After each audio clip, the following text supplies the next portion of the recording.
Good morning. Welcome everyone to the Next Gen 4 International Forum webinar.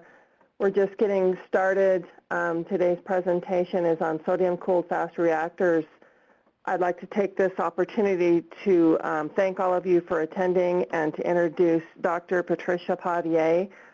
Patricia is the Materials and Chemistry Technologies Director within the Department of Energy Nuclear Energy Office. And she is also the chairperson for the GIF Education Task Force responsible for bringing you these webinars.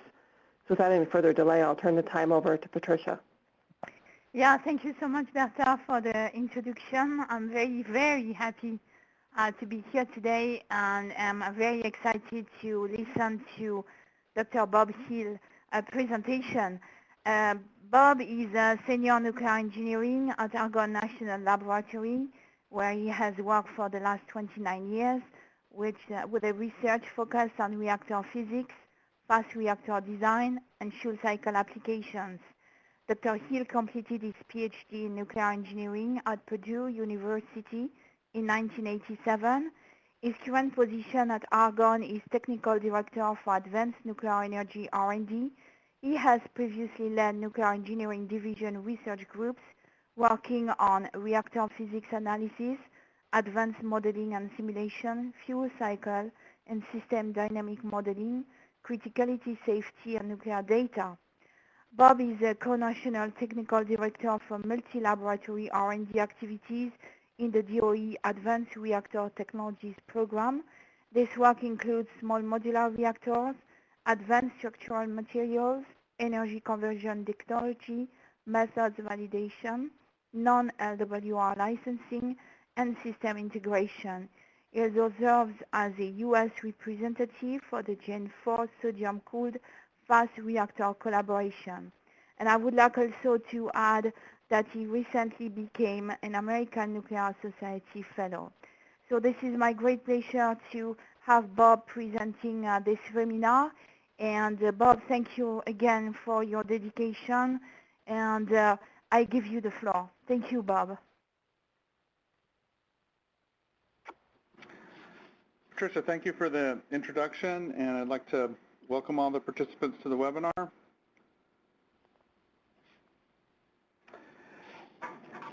I'm going to cover three topics in the talk this morning that I'm going to address related to the Generation 4 work on sodium-cooled fast reactors. First, I'm going to spend a little bit of time on the basic physics. This is important to explain the missions and motivations for fast reactor development. Secondly, I'm going to give a technology overview. This will include a history of SFR experience internationally. And lastly then, I'm going to give a description of the collaboration that we have in the Generation 4 International Forum on SFR technology. This first view graph is a short review of some of the material that was presented at the last webinar on nuclear reactor design. This is a picture of the energy of neutrons within the reactor system. The fission reactions which produce the energy in a nuclear reactor create neutrons at high energy. This is shown in the figure here. Neutrons are born with a high energy. And then as neutrons interact with the materials in the reactor system, they scatter with the materials in the reactor system and they tend to lose their energy. And so they move down in energy as they're moderated, which means they lose their energy and slow down by neutron scattering reactions. Most of the interactions and the creation of fission reactions and the capture of these neutrons in a thermal reactor system happens down here when the neutrons have lost nearly all of their energy. And that's the behavior you have in a thermal system with the reactions happening down here. Conversely, in a fast reactor system, you avoid the materials that can moderate the neutrons or slow them down, and you have most of your nuclear interactions happening in this energy range fairly close to the energy at which the neutrons were created.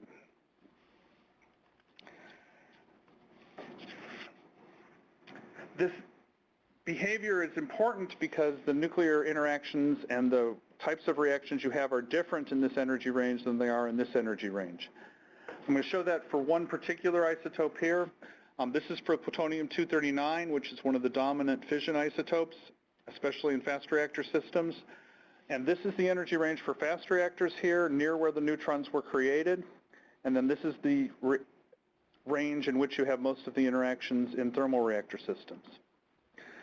Two major differences that you can see off of this. First of all, the probabilities of reaction are much higher, about 3 orders of magnitude higher here in the thermal range, where the neutrons have slowed down and lost their energy compared to the fast range. The other important behavior is that the red in this curve is the fission cross-section and the blue is the capture cross-section. You can see in the fast energy range here, where the neutrons have not lost their energy, that the fission cross-section is much higher than the capture cross-section. These differences in the fission to capture ratio, as well as the overall difference in the probability of fission happening, lead to very important differences between what we call the fast reactor systems, which have neutrons in this energy range, and the thermal reactor systems, which are dominated by neutrons in this energy range. This behavior with the fission being dominant in the fast spectrum, you can see this for the 239 in this particular chart, which is the fact that you have a much higher fission fraction probability. In a fast spectrum, it's up around 85% compared to around 65% in a thermal spectrum for the PU239. You see similar behavior for the other actinides. You can see there's a comparison here from U235 up into the curiums, actually, where you have higher fission fractions in the fast spectrum than you have in the thermal spectrum, which is the blue versus the purple color here. This difference is especially pronounced in the even isotopes, which have no fission in a thermal spectrum system like plutonium-240, compared to the fast spectrum where you actually can get 50% fission in the plutonium-240.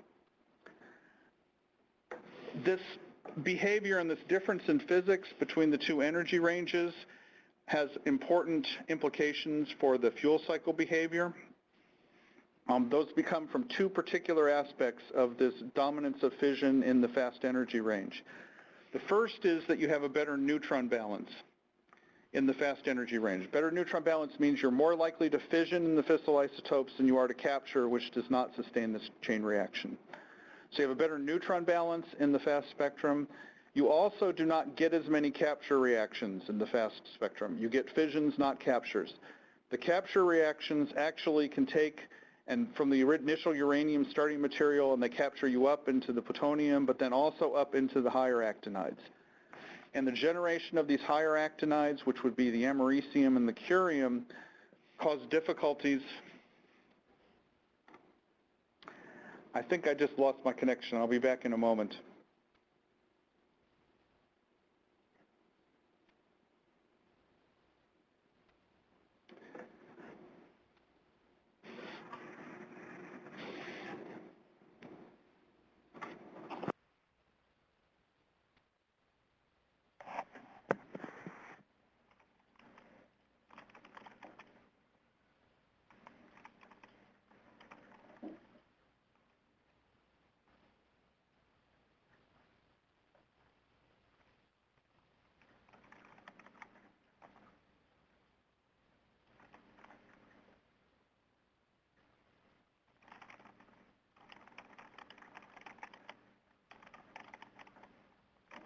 Sorry about that delay. I briefly lost my connection there.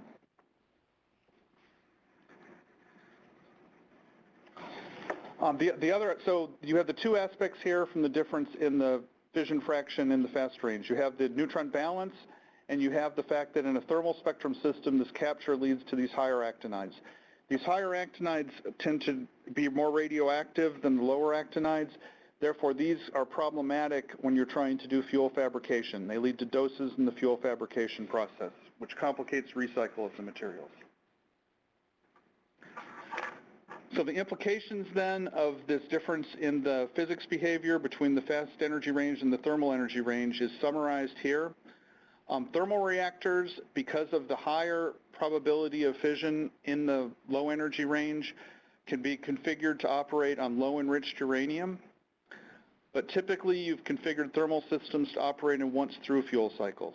This is because the neutron balance is not as good as the fast reactors, so you would need a fissile feed You would need more fissile material being introduced in the system to sustain the reaction, and also you would have this capture to the higher actinides I was talking about, which would be difficult to manage when you recycled the materials. And the more times you recycle it in thermal system, the more of those higher actinides that you would have. Conversely, fast reactors have been designed and intended for closed fuel cycle applications. Because in the fast system you suppress the higher actinide generation, and the favorable neutron balance gives you much flexibility in how you configure the system to be either a breeder or a burner of overall of the fissile material. This behavior in the fast spectrum with the higher energy neutrons is not a new phenomena. This was recognized very early on in the nuclear era. Fermi actually very shortly after the first chain reaction had talked about the need to have fast reactors, and especially if you wanted to realize the full energy content of the uranium. This was a very high priority early on. You can see the timeline here, and there was a lot of work from the 50s through the 70s on the development of breeder reactor systems in that time frame. This was driven by two aspects. The first one was there was an anticipated scarcity of uranium. Secondly, there was an expected quickly accelerating and expanding demand for nuclear systems, which would exacerbate the scarcity of uranium. So it was thought early in the nuclear era that this was going to be a constraint on the ability to use this energy source. So there was a lot of research and a lot of development work on fast reactors for this particular aspect, its ability to convert the fertile material into fissile material because of the neutron balance behavior.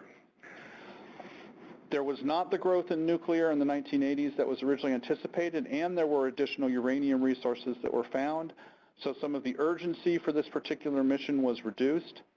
We had countries like the United States then that went back to a once-through fuel cycle in that time frame, whereas other countries continued to develop the closed fuel cycle technology. There has been renewed interest in the last 2 decades in the fast reactor technology based largely on the recyclability. And the recyclability can be an important aspect for the waste management mission, as I will talk about later in this presentation. And fast reactors are also important in order to enable that mission to basically exclude the actinides and particularly some of the transuranics, which are the actinides above uranium, from the waste streams. This early expectation and the interest in fast reactors has been confirmed in the last decade by a variety of international studies. I'm showing here just some of the summary results as well as a figure of the study process from a recent study that was conducted in the United States. This particular study was completed in 2014, and it was focused on looking at a comprehensive set of fuel cycle options. There was 4,400 different ways to configure the fuel cycle that were considered in this, and 40 different evaluation groups in order to look at the behavior of those different types of fuel cycle scenarios and configurations. A lot of work in this to develop a broad set of criteria and metrics, and also to look at a broad spectrum of the fuel cycle all the way from the mining of the uranium to the eventual deployment in steady state for long periods of time of nuclear energy systems. For this talk, the key aspect from this study is the conclusions, which are listed down here in blue. The conclusions were, if I want to get significantly better behavior out of the fuel cycle, that I need these types of features in my new fuel cycle system. And you can see all of these features down here are the features of a fast neutron spectrum system. This spells it out at fast neutron spectrum, but you want the ability to continuously recycle. So you need to have that higher actinide management behavior. You want high internal conversion for the resource extension aspect. And that, again, you need the favorable neutron balance from the high energy neutrons and the avoidance of uranium enrichment. Again, the neutron balance means I need uranium enrichment in thermal reactor systems. So these recent results confirm that fast spectrum systems have a vital role if we're trying to improve the performance of advanced fuel cycles.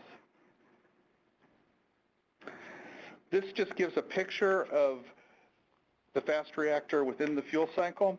Within this picture,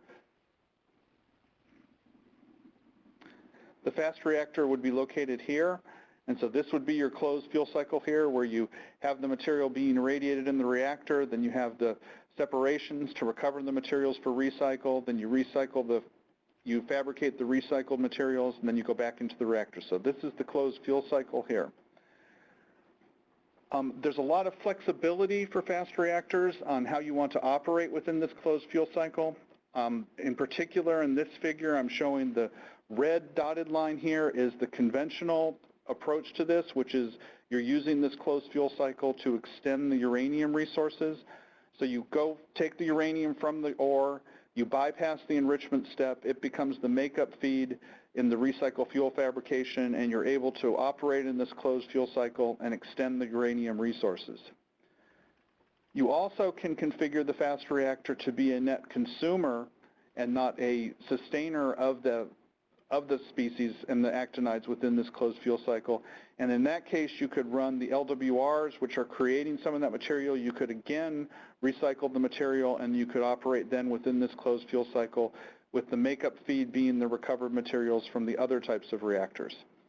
This has been a fuel cycle that has been looked at in particular in the United States, but elsewhere also, and the purpose of this approach is primarily to exclude the actinides from the waste stream. By doing this, instead of direct disposing, you're able to get a very different set of waste characteristics because the actinides are now going back into the fuel cycle and being excluded from the repository.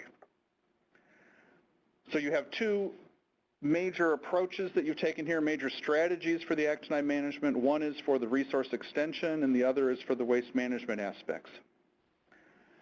There are other favorable features of fast reactors. As you'll see from some of the performance characteristics, they tend to be very high power density systems, which can be very favorable for small reactor applications.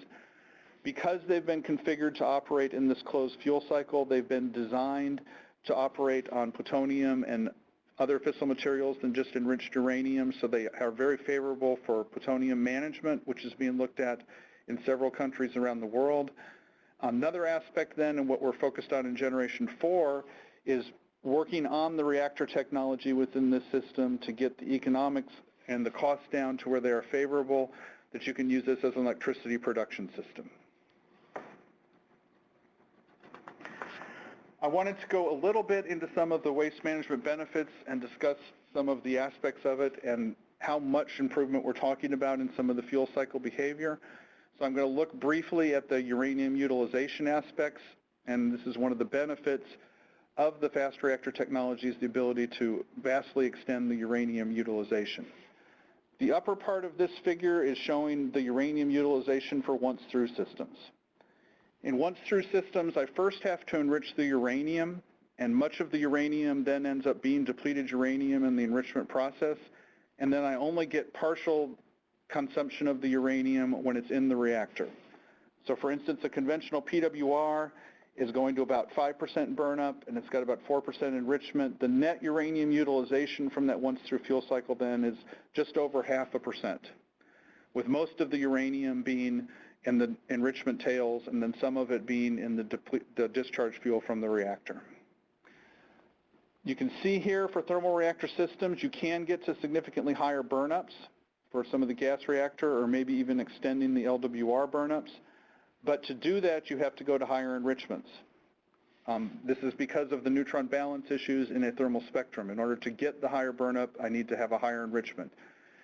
The net aspect on the uranium utilization, when I go to a higher enrichment, I have more material discharged and lost in the enrichment process, and the net utilization of the uranium is very similar to what it is for the current LWR operating conditions.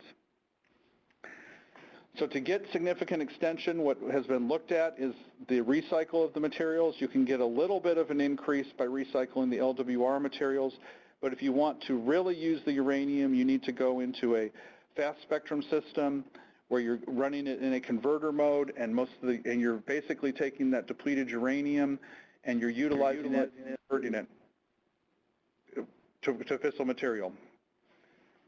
Was there a question on being able to hear me? Okay, I'll continue then. With that and with the recycle, you're able to extend the uranium utilization from the 1% range that we have in once-through systems to greater than 90%, with the limitation only being what do I lose in the fuel cycle process in the separations and fabrication steps. This is a very large difference between 1% uranium utilization once through and over 90% with recycle. There's been a lot of recent work, and this was asked about in some of the previous GIF webinars, on what you could do in between this range. With fast spectrum systems, you can get between the range of 1% and 90% with either a optimized once-through type system or with a limited recycle system. I'm going to spend a little bit of time talking about some of those new options that have been looked at for some improvement of uranium utilization, but not the full improvement that you get by going to a repeated recycle system. These systems that are trying to extend the uranium utilization in a once-through or limited recycle mode are relying on Breeden burn principles, and this view graph explains what those principles are. So you would have an initial region which has fissile material either of uranium or plutonium recovered from elsewhere, and you'd surround that by a blanket. Now, a blanket in these systems is depleted uranium. So really, this is depleted uranium with the intent for the blanket to capture the neutrons and to convert, then, as talked about here, to convert that depleted uranium into fissionable fuel, with the main fissionable isotope there being plutonium-239. This behavior and this internal conversion, it's called internal because it's within the reactor, is used in standard breeders. In standard breeders, you have the blankets, and then you recycle the blankets, recover their material, and put them back into the reactor. The difference in these breed and burn concepts is you're trying to do that same physics, and you're capturing the neutrons and putting them and creating the fissile material, but you're trying to extend the amount of that destruction and then fission of those fissile isotopes in the reactor. That would minimize the reprocessing, and it would extend the uranium utilization without having to do repeated recycle. Now, there's been a wide variety of concepts, and I'd be happy to answer questions at the end about some of those concepts to do this and to do the breed and burn, but the simplest one to envision what's being done in these breed and burn concepts is the candle concept. This was a concept that was developed in Japan, and you can see here, it's a very simple configuration here. You have this is the starter zone, is down here in the lower region. So this is, basically, this is the reactor at the beginning of life. This is where all the neutrons are produced. And then the neutrons that are produced in this region are leaving this region and leaking, and then they are leaking into this depleted uranium zone that is placed above the initial starter zone. And as enough neutrons leak into this depleted uranium region, I generate enough fissile material, being plutonium-239, in this depleted region that it becomes the region that's sustaining the chain reaction, and the power moves up from this starter region into this depleted uranium region where I've generated the fissile material. This is why it's called the candle concept, because it slowly moves upwards and then depletes, and the fissile material goes out. So this shows the behavior of the power density. At the start of life, you have this peak down at the very bottom. This is core height. And then the peak of the power moves with time. This particular example was actually for an 8-meter tall system, and it went for 200 years, where we started with the starter, and without putting anything else in besides the initial depleted uranium, it slowly crept up, and it eventually depleted all the material, with the power ending up at the top end of the system. So to compare then the performance of that type of system to some of the more conventional recycle systems and to LWRs in this table, you have in the left column here LWR systems. You have here both conventional burnup, which is around 50 gigawatt days per ton, and a high burnup option here around 100. On the right side here, I've got a conventional fast reactor system where I'm doing recycle. And then I have in the middle the behavior of one of these breed and burn concepts, in particular the candle concept here.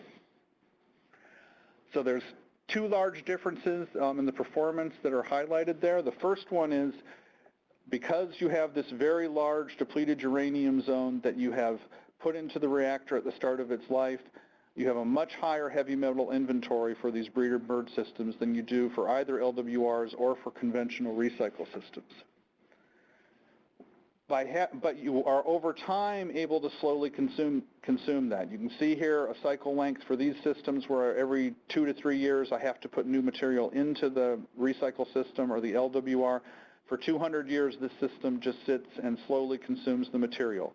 And you're able to get significantly more of the material consumed. You're able to go to a burn-up here, which is about 2.5 times that for even the high burn-up version of the LWR. Now, the conventional recycle system, you only went to about 10% burn-up each time through, and then you took the material out and you put it back in to take it to a higher burn-up the next pass. So the difference in this behavior then on fast spectrum systems, you're able to get in once through about 25% destruction. So you aren't able to get up to the 90% you can get with the recycle, but you are able to get a significant extension beyond LWRs up into the 25% range. If you had an even higher fuel burn-up limit, you could probably get up to 40 or 50%, which is talked about in some of the concepts that are being used and looked at internationally. However, when you're operating in a fast spectrum system and you're trying to go from this burn-up here, which is about 10% up to 25%, that implies longer resonance times and a lot more neutron irradiation damage than you have in conventional fast reactor technology. So the challenge for these Breeden burn type techniques to get some extension of the resources without having to do recycle is they will require materials that can go to higher neutron irradiation and can sustain the damage, because the reason that you have only this 10% burn up in a conventional recycle system is because you've had enough fast neutron damage that you need to take out and reconstitute the materials at this point.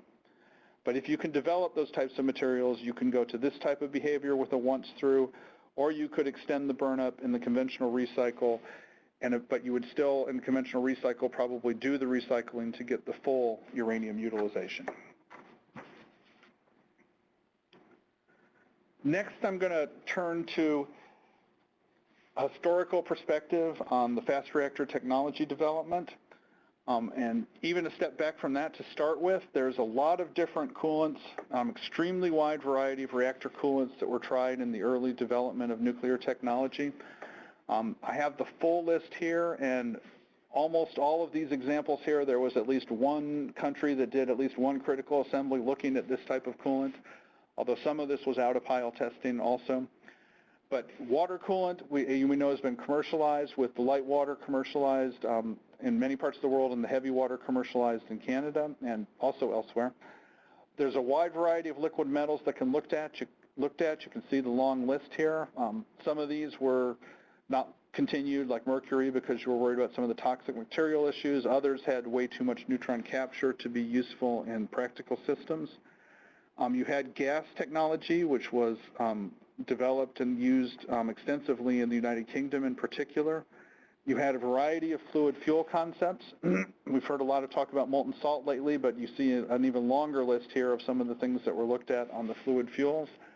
And you had organic coolant technologies. There was a reactor that was operated briefly with kerosene as the coolant for that reactor system. You also had a look at different combinations of coolant and moderator. Some examples of that are the Hallam reactor, which was graphite moderated but sodium cooled. So you took some of the technologies that were being looked at as coolants themselves, and you actually had hybrid systems here with different combinations of them. For fast reactors, fairly early on, the focus became on sodium and on liquid metals, and particularly on sodium. EBR-1 actually used potassium chloride, and by EBR-2, you were to the sodium technology, and as you'll see, most of the experience has been with sodium technology. Some of the features of sodium that led to that are listed here. This shows the check pluses here are the very favorable qualities of the sodium coolant compared to other options in particular. With sodium for a fast spectrum system, it is a heavy enough element that it does not significantly moderate the neutrons, so you're able to operate in a fast spectrum system. It does not have a lot of capture, so you don't lose a lot of neutrons to captures in the coolant itself. The other aspects of this was it has very good thermophysical properties and ability to remove heat. This allowed you to go to high power densities, compact systems, which you want to have, as I'll talk about briefly, for a fast spectrum, and to do that with low pumping powers, because this is not a heavy coolant where I'm going to have a lot of pumping in order to push it through the reactor and to remove the heat. In addition, the boiling point of sodium was high enough, it's about around 900 degrees C, that you could operate on conventional steels and you could have a significant margin to melting. As you'll see, most of the operating reactors on sodium coolant have temperatures around the 500 to 550 C range, which is where you want to be and where you were limited by the structural materials of that time with the metals, and that gives you a very significant margin to boiling still. This is a list, and I apologize for the busyness, but part of the point here is to communicate that there have been a lot of different test and demonstration reactors internationally. This is a list of all the different test and demonstration fast reactors that have been operated. You can see from the last column here, as far as coolant, that nearly all of these have been sodium. You had some early experience with potassium chloride and with mercury. But since then, and the only experience that wasn't with sodium was the Russian submarine reactors, which use lead bismuth as coolant. You can see in the development of these tests and demos, in general, you have a scaling up of the size. These were some very small systems, starting off at the 1 megawatt thermal range, up to the largest being Super Phoenix and the 3,000 megawatt thermal range. Several of these reactors are operating today. Those are the ones that are in red or ready for operation today, and you have several new projects that have either been started or reactors that are almost complete, like the Indian prototype reactor. Some of the key experience over that time and some of the key accomplishments from that are the first electricity that was generated by nuclear reactors was from one of these fast test reactors, on particular EBR-1. That was back in 1951. We then had operations and we had fuel cycle demonstration in the 1960s, which would be the EBR-2 reactor. I showed the list on the previous page, the 20 fast reactors, and roughly those have about 400 operating years of experience. Again, almost totally with sodium technology, besides some of the early work and the Russian submarine work. You do have 2 power reactors operating today. BN-600 in Russia has operated since 1980 with about an 80% capacity factor over its 35-plus year life. BN-800 was started up last year. It's about 880 megawatts electric. And the Indian reactor, 500 megawatts electric, should be starting up shortly. And the net result of this experience is the basic viability of sodium-cooled fast reactor technology is demonstrated. The ability to build these reactors and to operate them with a good reliability has been shown.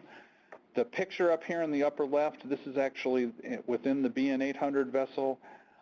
This was about a year before they actually started up the reactor, just to show that there is modern construction and there's both the historical experience and recent experience with sodium technology and sodium-cooled fast reactors. Next, going to give a bit of an overview on some of the particular facets of the sodium technology.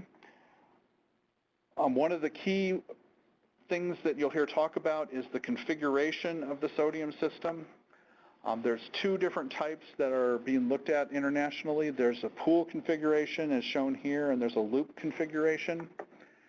In the pool configuration, this is similar to some of what they would call the integrated LWRs that are being looked at. The key aspect here is that the primary pumps and the intermediate heat exchangers are all located here, and I'll talk about the intermediate heat exchangers in a moment. They're located inside the vessel, and so this is all submerged within a pool of sodium. And so the pumps then actually take the sodium and they push it back through the reactor and through the core here, and then it comes out and goes into the heat exchangers once it's hot up here, and then goes back down into the pool, and then the pumps take it from the pool and put it back into the reactor. This type of a configuration is what was used in Phoenix and Super Phoenix. It's also what's used in the Russian BN 600 and 800 reactors. Some of the advantages of this approach are you have a vessel here with a significant heat sink with the sodium in it that has very few penetrations because you only have to take out the secondary sodium that's coming out in order to go in and use it to create the heat for the system. So you have very limited. The other aspect here is that all of the primary sodium stays within the vessel. So you don't really have to worry about leaks on the primary sodium because if you had a minor leak in one of these components, it would just leak the material back into the pool. The other configuration that's being looked at in international designs is a loop configuration. This is a picture of the Japanese JSFR design, which is a loop configuration. In the loop, the pumps and the intermediate heat exchangers do not sit within the vessel. They're outside the vessel, and you have pipes then taking the primary coolant from after it comes out of the core and going to the intermediate heat exchangers, and then you have the pumped material then coming back into the system and then going up through the reactor core. This configuration is similar to what is utilized in the Manju reactor and in FFTF that were previously built. Some of the benefits of this approach are you would have because the pumps and the heat exchangers are not inside the vessel will have a smaller diameter and be significantly smaller than it is for the pool systems. You also have more ready access to the pumps and the intermediate heat exchangers because they're not submerged within the pool of sodium any longer. So you have a bit more freedom in the configuration and how you configure it. It's important to recognize that all the existing sodium-cooled fast reactors and most of the modern designs that are being developed utilize an intermediate sodium loop. What I mean by an intermediate sodium loop is that the sodium that goes through the reactor and removes the heat from the fuel transfers its heat in what I've been calling intermediate heat exchangers to a secondary sodium coolant. And that secondary sodium coolant is then what goes out of the vessel in a pool reactor and goes to the steam generators in order to generate the steam, which is then used for to run the turbines for the electricity. This was used in all the previous designs, and some of the benefits of this approach of having an extra loop with the secondary sodium is it isolates the primary loop from the steam generators. So you're not taking the same coolant that's going to be going through your reactor and having it go through the steam generators. This means there's no impact if you have failures in the steam generators, and that was a reliability issue in some of the early SFR experience. This also allows you to keep everything near the reactor vessel and inside the reactor vessel at low pressure. Because you're operating with sodium very far from its boiling point, you do not need to pressurize the primary coolant, and you don't really want to have high pressure systems and piping around your around the core itself, and so this keeps all of that outside the vessel, and you only have the secondary sodium seeing this interface with the high pressure systems. And almost all the designs out there, actually the steam generators reside outside the containment. So you have the containment, and then you have, I've lost my connection again. I'll be back in just a moment.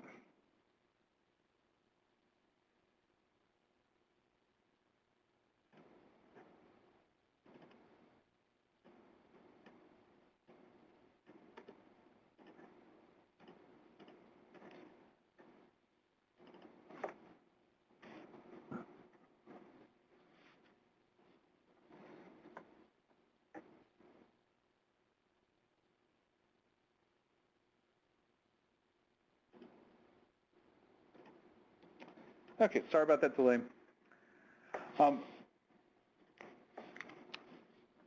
So I was talking about the intermediate loop, and all the systems have the intermediate loop within them. Next, I'm going to briefly review some of the typical operating conditions for the sodium-cooled fast reactor. As I just talked about, you're at near atmospheric pressure. The coolant temperature range and the outlet temperature of 500 to 550 degrees C is really based on the structural materials, and this allows you to use conventional stainless steels, and this is pretty much the limit of their range. But because of the operating conditions and the thermophysical properties of sodium, this means that between that outlet and any boiling of the coolant, you're going to have about a 350 degrees C margin to any boiling of the coolant, which gives you very different behavior than light water reactor systems where you've pressurized in order to either limit or to be at the very edge of the coolant boiling behavior.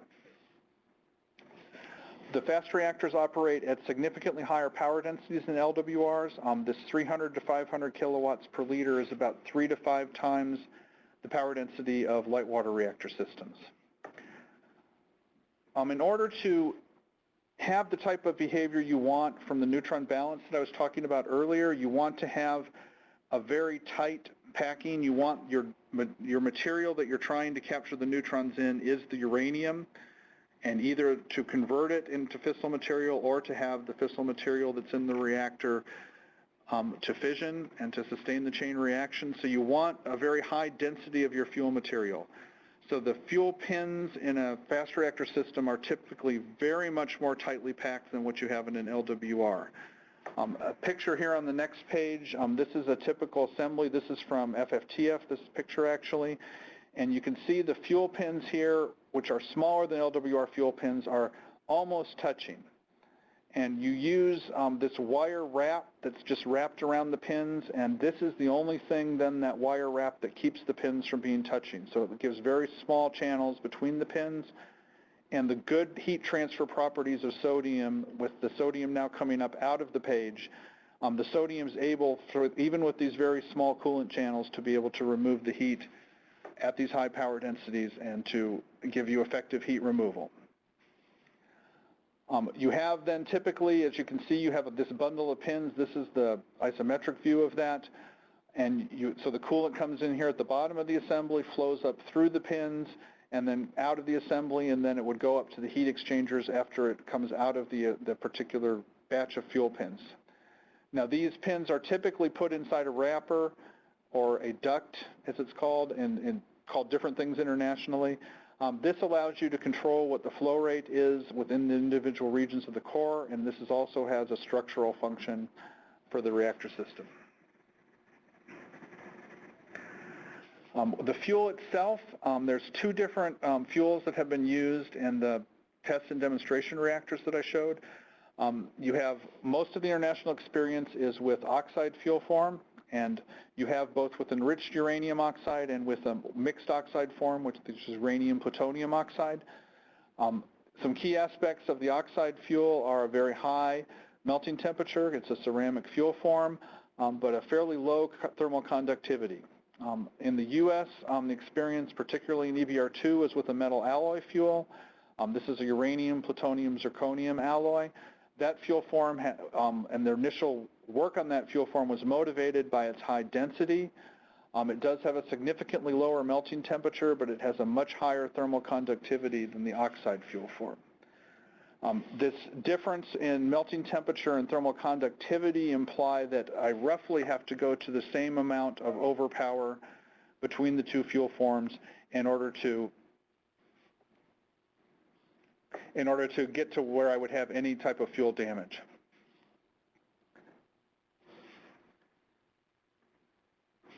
Now, the design issues for these fuel forms are different. Both the metal alloy fuel and the oxide fuel have been utilized in the test and demonstration reactors internationally that I showed.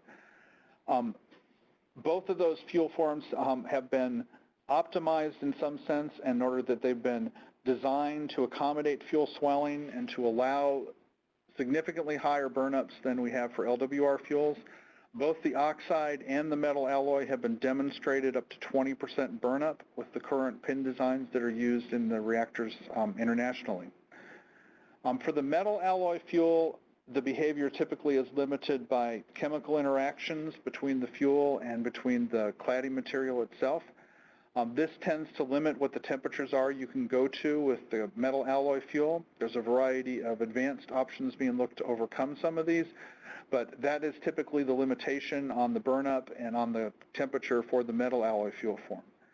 Conversely, for the ceramic fuels, with the base one being the oxide fuel, you're limited by the mechanical interactions.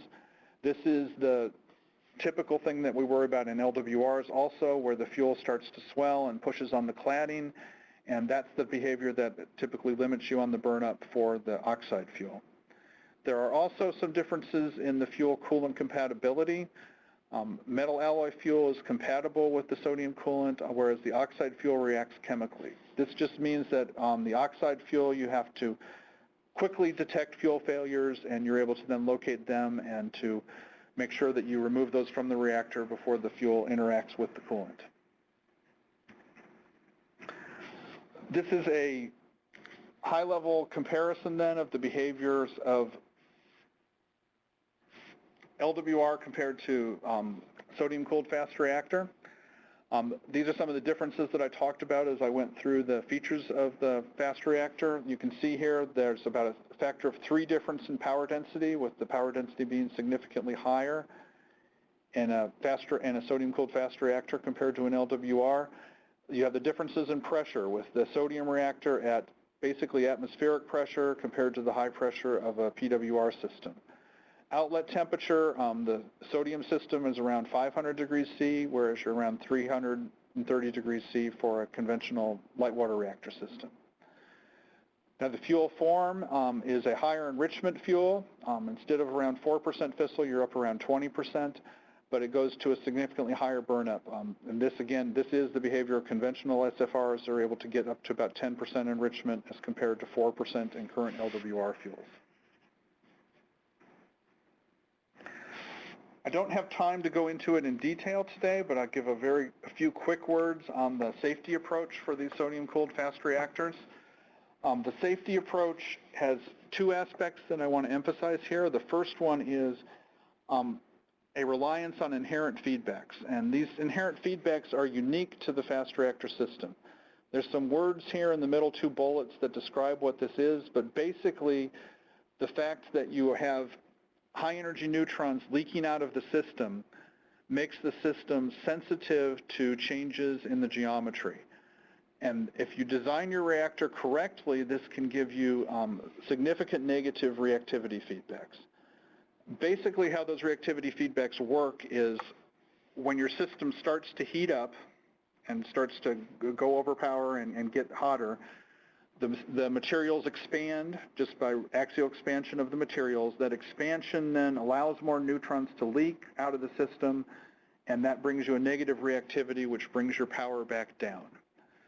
So this inherent feedback is very important, and it has been designed into and is a reliable inherent effect because you will have axial expansion as your temperatures start to increase. You will have thermal expansion, excuse me, it's not just axial expansion. The other aspect of sodium systems is the coolant. The low pressure operation is important, but you also have very good natural circulation behavior from sodium in the range you have. You have a large margin to boiling, but you're able to get significant natural circulation within that range. So all of the modern designs, and especially all the Gen 4 designs, have passive decay heat removal systems which rely on this natural circulation behavior. Now these safety features and aspects of fast reactors and sodium fast reactors have been demonstrated. This, in particular, the negative reactivity feedbacks was demonstrated by very severe accidents that were conducted, in particular in the EBR2 and FFTF reactors. EBR2, you actually had an event that was done where you took the system and you stopped the pumps. You did not have the control rods insert with the usual scram mechanism. The system started to heat up because the pumps weren't running anymore and it wasn't removing heat as effectively, and the system shut itself down because of these negative feedbacks and was able to then equilibrate at decay heat removal levels, with natural circulation then removing the decay heat. So that's the basics of the safety approach. The last topic I'm going to cover is the Generation 4 international collaboration on SFRs. The list here, and this is a review from the first webinar, so I'm not going to spend much time on it, but this is the goals for Generation 4.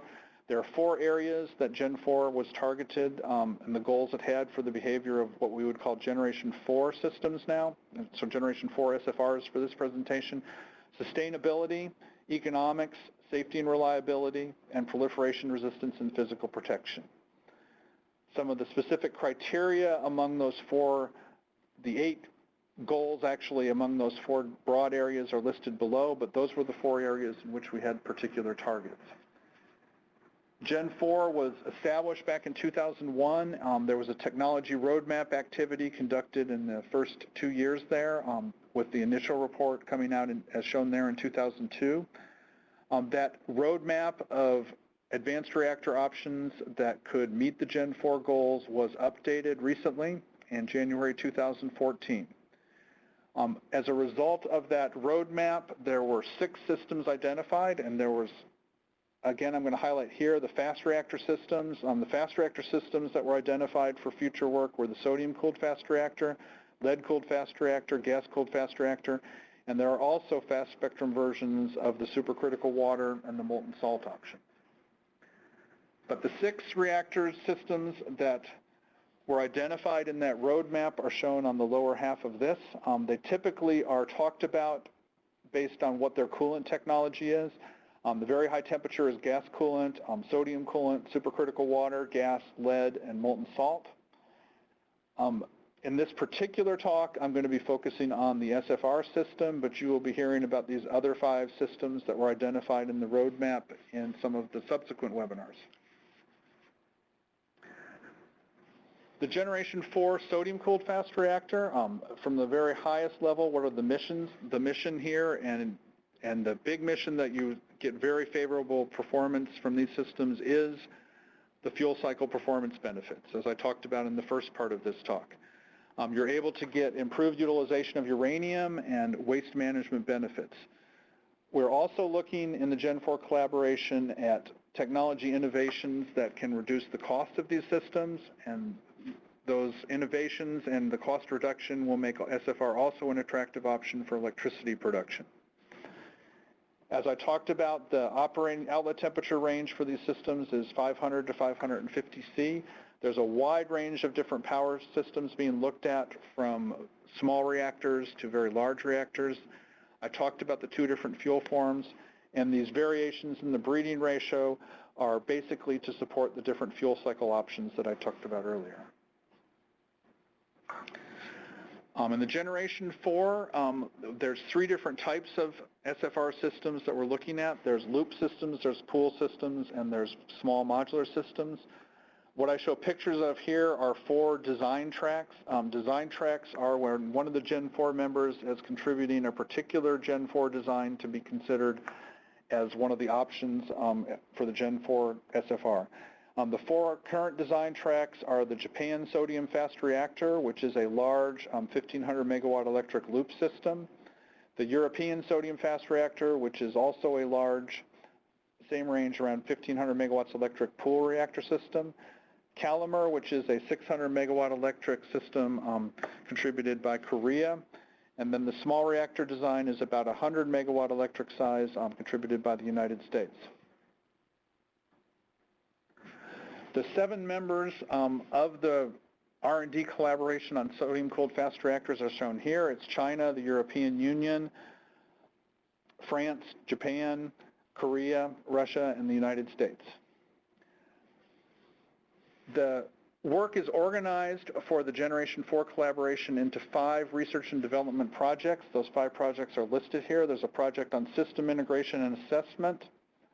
There's a project on safety and operations, a project on advanced fuels, a project on component design and balance of plant, and lastly, a project on fuel cycle demonstration, which is Global Actinide Cycle International Demonstration.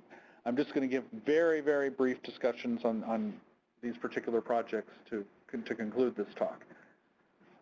The members of the different projects are shown here. All 7 of the members on the SFR collaboration are part of the System Integration Project and the Advanced Fuels Project and the Safety and Operations Project.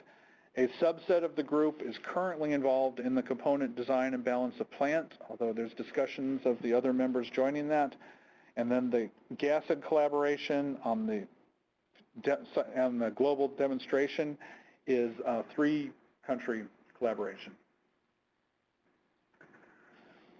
One of the recent contributions from the Advanced Fuels Project is a down selection report where they looked at different fuels and what were their recommendations for Generation 4 systems, and this was completed in 2015. They recognized in that, after several years of working together, that the final selection on fuel type is dependent upon multiple factors. There's what experience each country has, does definitely impact what types of fuel forms that they've targeted for the development of these future systems.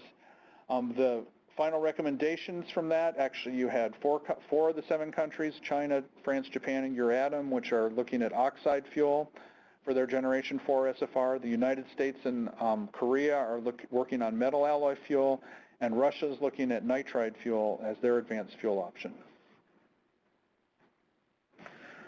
The Gasset Project is a good example of the collaborative R&D projects that can be conducted in the Generation 4 context.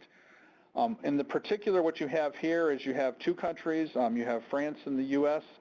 working on the raw material preparation, and then the material is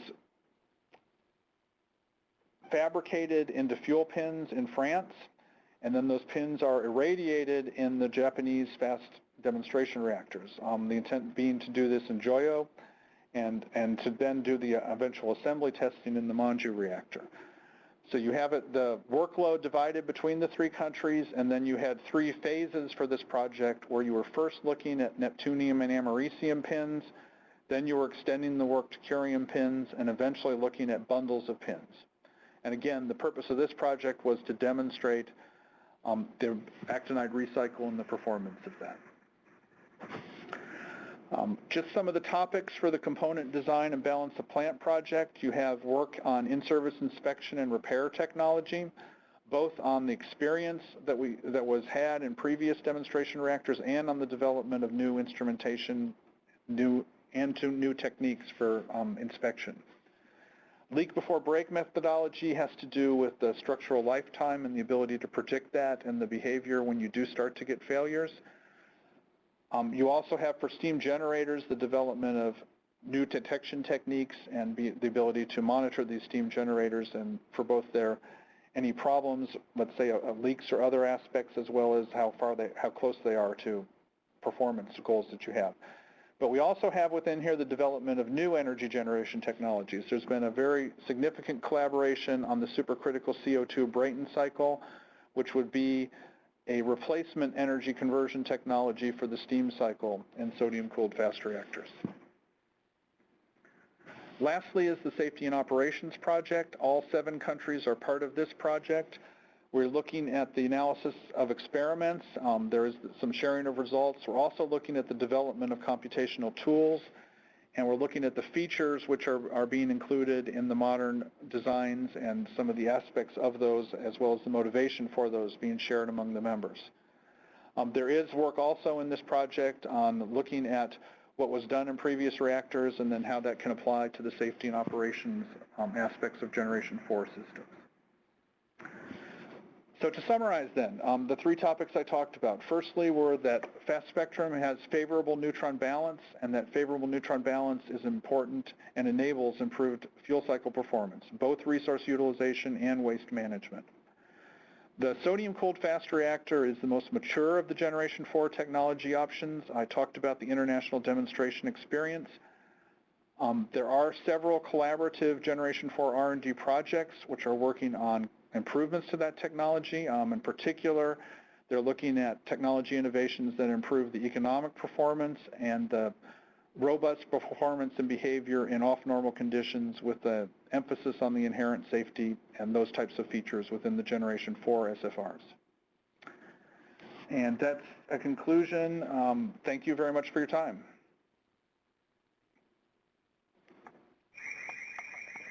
Thank you, Dr. Hill. If you have questions on the presentation today, please do type those into your chat box.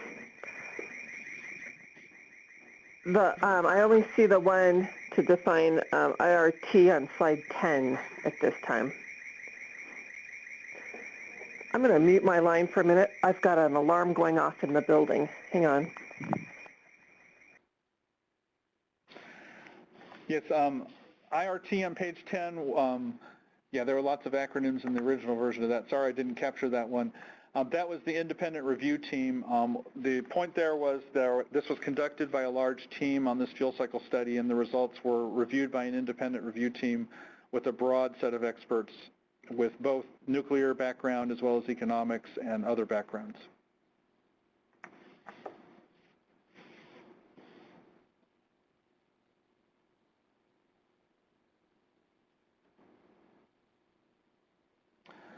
Yeah, there was a question on the cost of electricity in Russia for BN 600.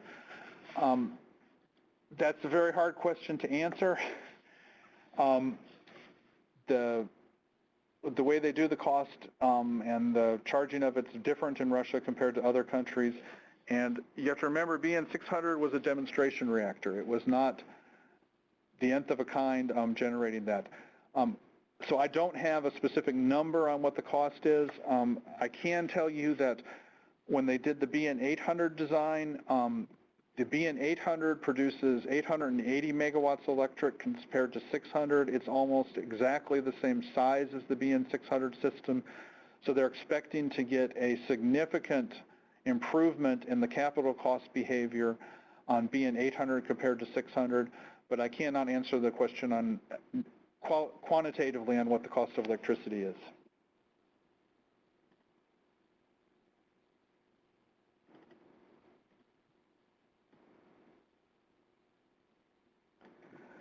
The question on with the current state of knowledge on SFR, would you say SFR technology is ripe for commercialization? SFR technology is mature enough that you can look at commercial demonstrations now. And that's what you have being looked at in most of the international groups. You have the JSFR, the Japanese design. The Russians are working on a BN 1200. You have a couple of different U.S. vendors talking. Most of those designs are what I would call commercial demonstrations. The intent would be to build a first one of those, and then you would replicate that and yes, that's there. What you would like to do is include some of these features on the Generation 4 systems that we've been doing research on, because those will help to bring the cost down of the system as well as to make the safety performance even more robust.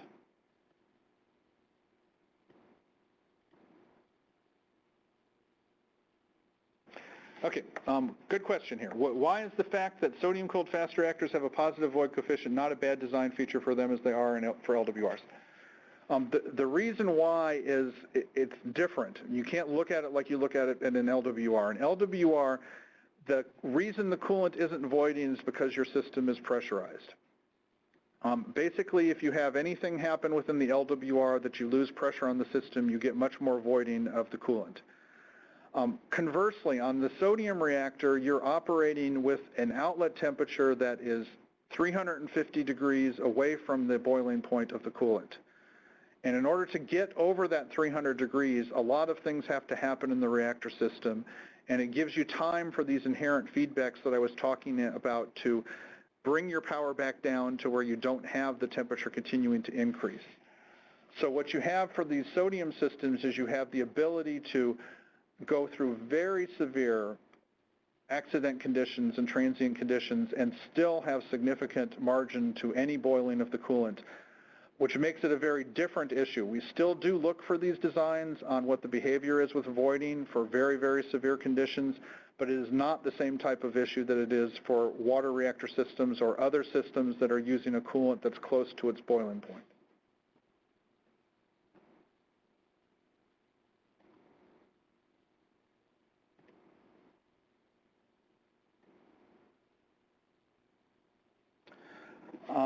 There's a question here about any advantage of SFR beyond fuel cycle. Can you say more about AFR?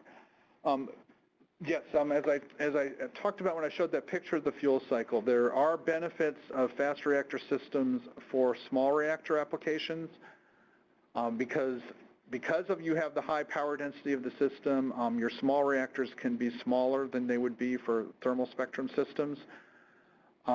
And that is being looked at. The design I showed on the 100 megawatt electric AFR 100 is an SFR version of the small reactor designs, and that's one aspect that's being looked at. And you definitely want to look at them for electricity production. The other aspect is, for instance, there has been proposals talked about in United Kingdom where they're looking at plutonium management, which is also sort of a fuel cycle issue, but a bit of a different fuel cycle issue than just closure of the fuel cycle. I'm trying to go through these questions, so apologize if I haven't gotten to yours yet.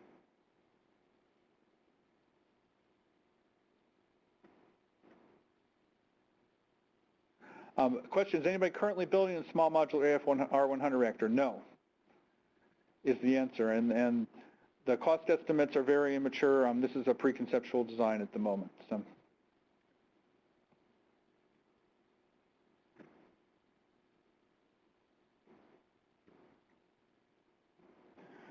Okay, question about the C4 site and nickel panels used for controlling that with gravity drop. SCRAM system achieved for pool and loop systems. All of the modern SFR designs use control systems and SCRAM systems that in many ways look similar to what you have in LWRs. Typically these are bundles of rods, and those rods contain, for most designs, boron carbide, and that then they basically can either be driven into the reactor system or can fall by gravity into the reactor system from above the reactor and then to cover the active height of the core region.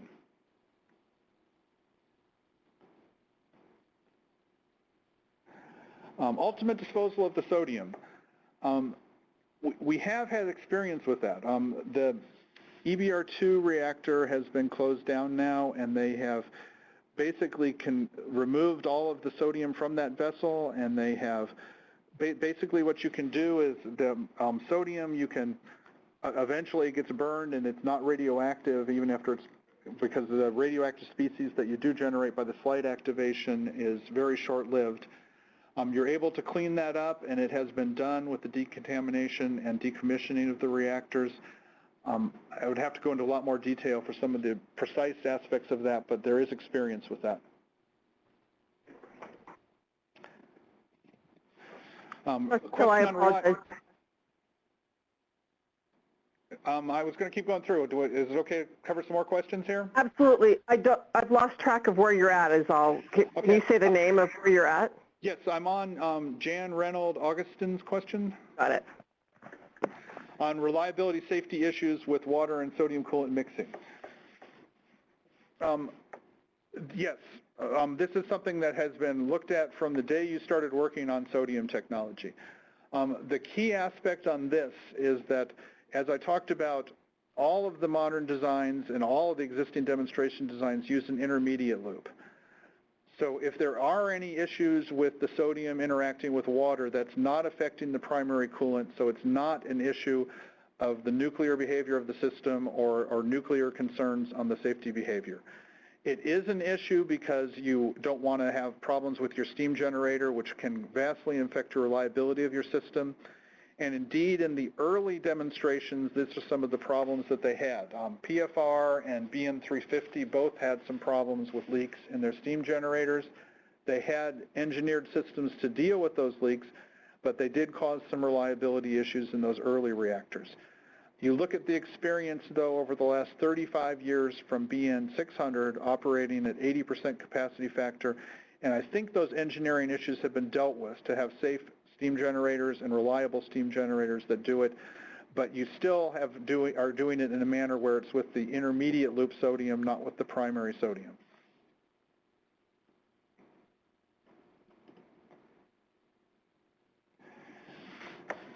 Okay, we have a question here on the estimate of the difference in capital costs between SFR and traditional LWRs.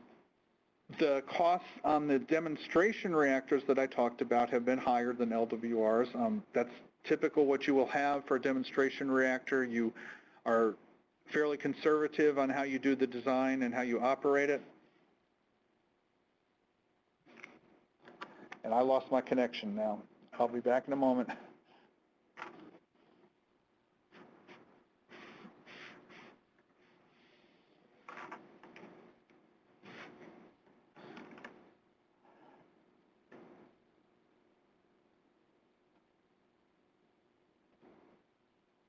Okay, back on the cost.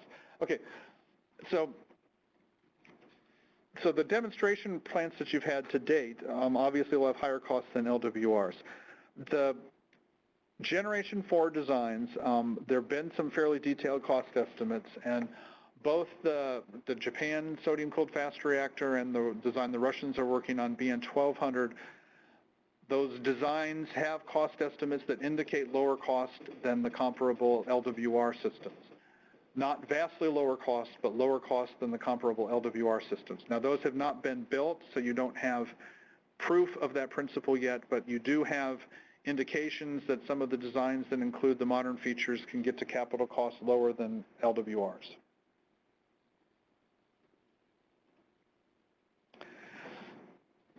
Question on the role proliferation is playing in the selection of current designs and possible timetables to their implementation. There has been a concern with proliferation issues. Traditionally, this has been one of the big debates on the implementation or not of closed fuel cycles.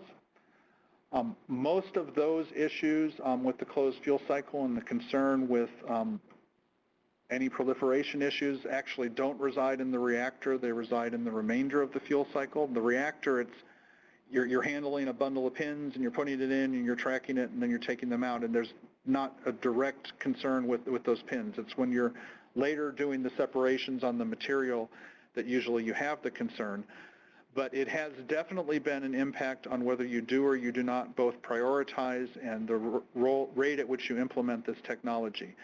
Now, this has been one of the big focuses of the Generation 4 collaboration, and the PRPP group, which is probably going to give a seminar eventually in this webinar series, has been looking at ways and aspects to basically improve any of the physical protection on the fuel cycle for these future reactors, as well as looking at features that have more intrinsic proliferation resistance. So that is being looked at, and you do have some options today you didn't have in the past, but that's a continuing debate on if there are issues for the closed fuel cycles or not.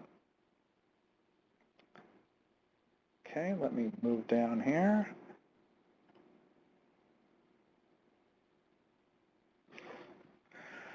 Okay, overall waste of the sodium-cooled fast reactor compared to operating LWRs, as well as balance of high-level waste to low-level waste.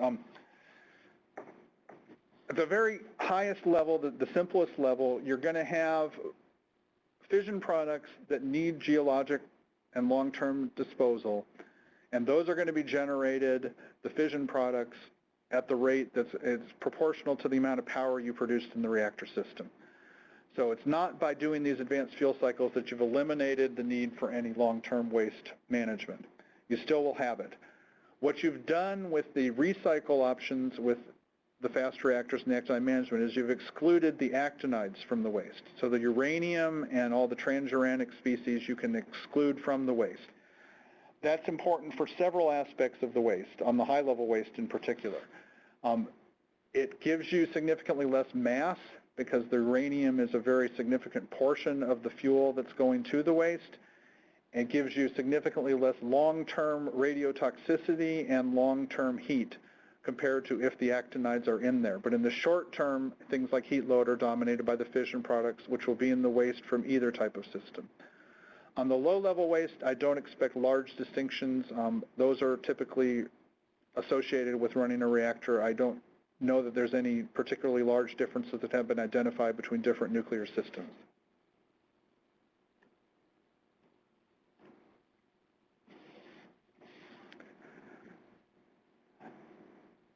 The 4 types of Generation 4 reactors, which one do you think will be the most successful and why? I'm going to have to not answer that question because the fact that you have 4 different countries contributing 4 different tracks, there's a definite difference of opinions on what the market's going to be and whether you're going to want to go small modular, medium-sized modular, or large monolithic plants. So I can't answer that question.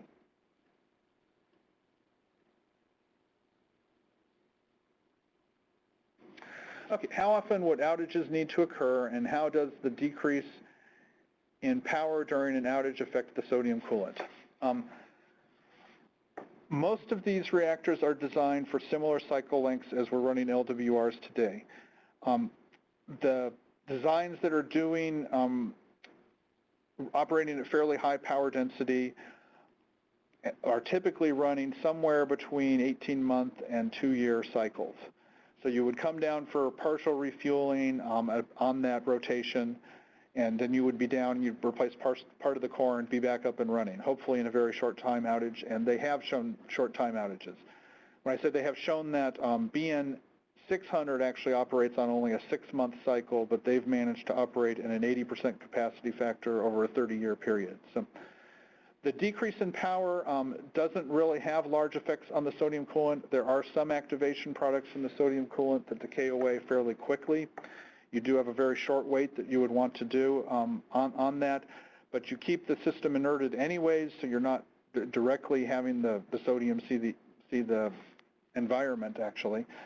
And what you do have to make sure for these liquid metals is you do have some level of heat. Usually the decay heat, once the reactor's up and running, is enough to keep the sodium melted within the large pool. But you do have to have systems and heater systems in early times for the reactor in order to make sure you don't freeze the coolant. That system for sodium coolant, that's not a huge challenge. Again, the decay heat and even running the pumps usually can give you enough to keep the sodium molten. That becomes a bigger issue for some of the other technologies that have a higher melting temperature.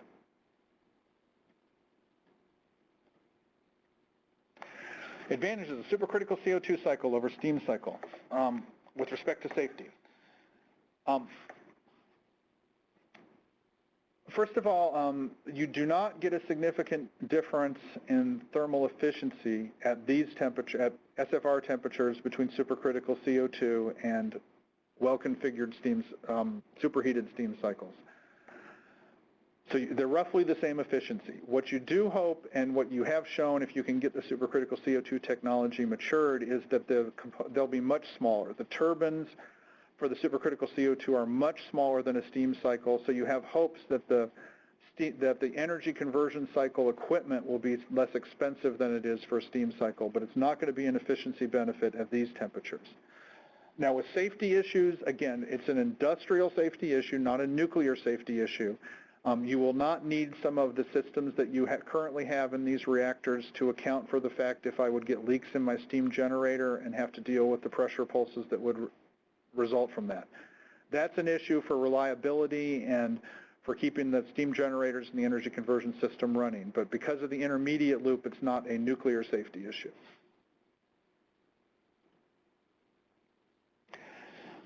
How are leaks and breaks treated in case of failure in the detection system? You have to have, as you've noted in your question, a good detection system. That's actually fairly easy to do with a sodium system because any leaks into that are not in an inerted area, are going to give you lots of smoke, and so you quickly detect those. Typically, what you do is when you get those, is you will freeze the sodium in that area, you will remove that portion of the piping, and you will replace it. This has been done during reactor operations. They've done this several times over the years. You can look at the BN 600 documents on their history on doing that. You need to have, obviously, multiple ways to do the detection, and obviously, what's the failure? That's going to be the exact question on the detection system, is to try to make sure eventually you're able to catch it and quickly capture and replace the particular part that has the leak.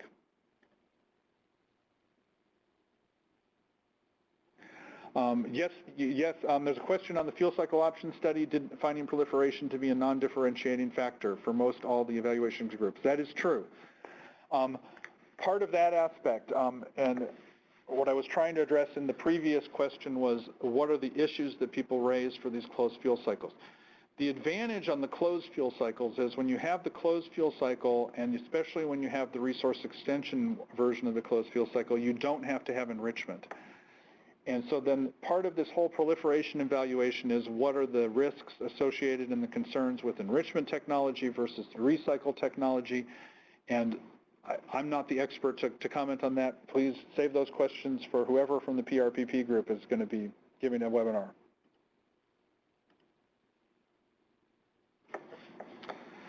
A question on the severe accident characteristics of oxide fuel with metal alloy fuels. We have observed the ability to prevent coolant boiling more readily with the metal alloy fuels compared to the oxide fuels, and that's because of the difference on thermal conductivity between the fuel forms. The fact that the oxide operates at lower temperatures gives you the ability to be more resistant to driving the sodium temperature up to its boiling point, even in very severe conditions. So the prevention aspects, there's some benefit there. As far as once you get to the point where you're getting fuel failures, it's very different behavior between the oxide and the metal alloy fuels, and that's being looked at, the differences in behavior. Again, because of the difference in melting point, there's very different behavior between the two fuel types. Can the SFR be designed to load follow? Yes. There's some benefits for fast reactors for load following because these same negative feedbacks that give you the good safety behavior make the system automatically tend to adjust. In other words, if you're pulling from it a different power and you're trying to pull more power or less power from it, and doing that in your intermediate system, the system will tend to adjust to the power level that you have, and you don't have as severe of thermal shock issues with the fast reactors as you have, largely because of the high conductivity of the sodium, and you're in a pool of sodium in most of these designs.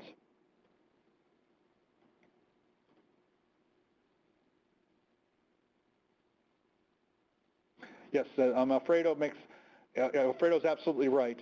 On the waste issue, there is some distinction between the fast reactors and the light water reactors because fast reactors operate at a better thermal efficiency. What that means, they typically can operate around 40% thermal efficiency as compared to 33% for LWRs. That means for the same amount of electricity generation, you would have less waste for the SFR compared to the LWR.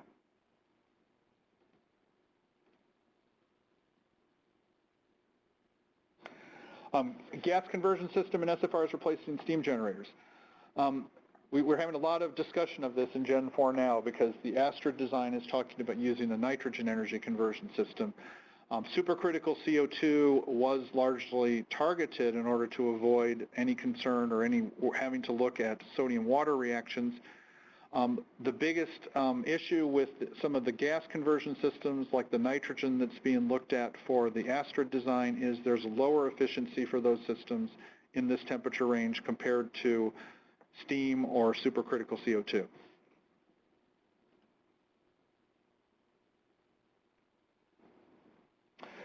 There's a question here on the deterioration of sodium coolant. Do they need makeup of the coolant fluid?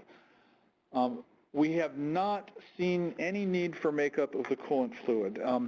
There is a well-demonstrated technology for coolant purification for sodium. So they are always running with that purification system running. Basically for sodium, the purification system is to keep the oxide content in the sodium very low. That's done through cold trapping, which only requires you to divert a small fraction of the flow in order to do the coolant purification. Once you do that, you get very little corrosion with the types of structural materials that are being used, and you've operated these reactors 30 years for EBR2, going on 36 now for BN600 with no need for coolant makeup or for any pulling the coolant out and cleaning it up beyond what's done in normal operations.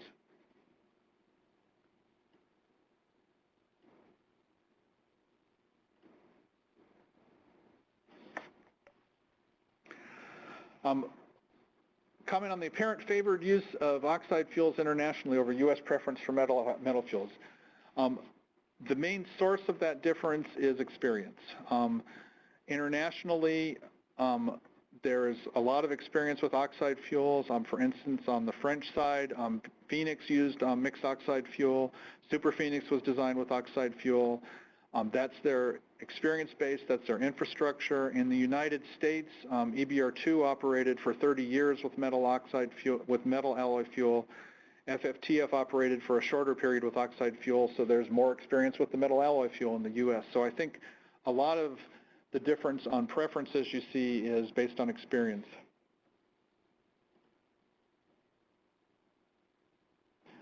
You can contact me to learn more about the AFR 100. I can get some references to you. And I think I've gotten through the list of questions. I think so as well. Thank you so much. There's so much interest in evidence by the amount of questions. I apologize for having that alarm go off. I had to step away, so I didn't get the earlier ones posted. You can see on your screen the upcoming presentations. In January, there's a presentation from Mr. Carl Sink with DOE on very high temperature reactors. That'll be followed by a presentation on gas-cooled fast reactors by Dr. Alfredo Vasili. And in March, a supercritical water reactors presentation by Dr. Lawrence Loon with Canadian National Laboratories. Thank you again, Dr. Hill. I know it takes a bit of effort to put these together, and your energy and effort is well recognized. Thank you.